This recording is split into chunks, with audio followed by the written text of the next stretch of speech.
文化新眼界来去嘉义县六卡乡的成丰米甲。这间米甲是对1932年开始做生意，开始经营，一直到1998年产业落热时才收档。那老头家为着要保存这地方的基地，有配合文化部的计划，用3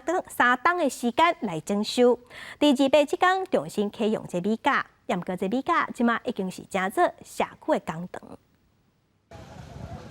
日本昭和时代起的米甲，捌伫地方照顾困苦村民，经过3代经营，伫1998年停业。为了继续来服务在地，这间米甲整修了小港外，28这天重新启用，将做地方的艺文中心。大家有一个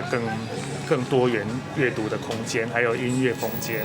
所以甚至以后如果有意愿办读书会，或者是一些他们自己有一些社团想要办的活动，也可以来这边。另外，咱六卡乡看一下成丰碾米厂较早的历史会当互地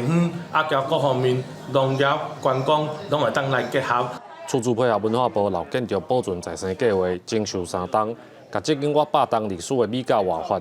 内底毋但保存当初建筑的材料甲风格，搁规划3个空间，提供艺文甲休眠的服务。透过社区的一些我们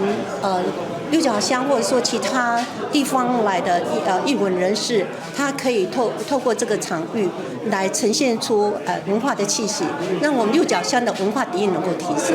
乡公所表示，这间社区工厂会当成做地方文化的发展基地，希望带动更较侪六卡青年做伙打拼活化蒜头老鸡仔的产业。